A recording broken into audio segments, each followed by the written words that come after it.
वो थक कर हाँफने लगा। तो भजन संहिता 119 की 131 में लिखा है, मैं मुंह खोल कर हाँफने लगा क्योंकि मैं तेरी आज्ञाओं का प्यासा था। किसका प्यासा था? कि परमेश्वर की आज्ञाओं का प्यासा था। वो इसलिए प्यासा था क्योंकि वो चाहता था कि कोई भी नाश ना हो, सारा जगत बचा लिया जाए, इसलिए प्यासा था वो। उसने अपने ऊपर की ताड़नाओं को सहा, किस लिए? हम लोगों के लिए सहा।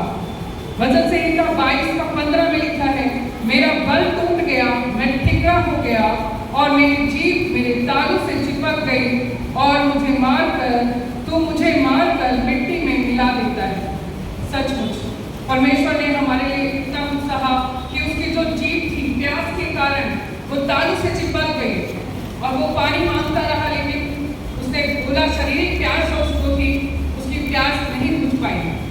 फिर वहां रखा एक बर्तन जो पड़ा था जिसमें सिरका रखा था, उस सिरके को स्पंज के जूफे पे लगाकर उसको चुसाया गया कि उसकी प्यास बुझ जाए। लेकिन अगर हम देखें तो सिरका जो है वो प्यास को बढ़ा देता है, कम नहीं करता, और प्यास बढ़ा देता है। अगर हम कोई सिरके की चीज खाते हैं तो हमें और ज्यादा प्यास लगती रहती है, तो वो प्यास बढ़ती चली गई, शारीरिक प्यास भी बढ़ती चली गई और आत्मिक प्यास भी बढ़ती चली गई। क्योंकि जितने लोग वहां खड़े हुए थे वो कोई भी परमेश्वर के पुत्र को नहीं जानता था, और वो ये नहीं जानता था कि ये हमारे उद्धार का कारण है।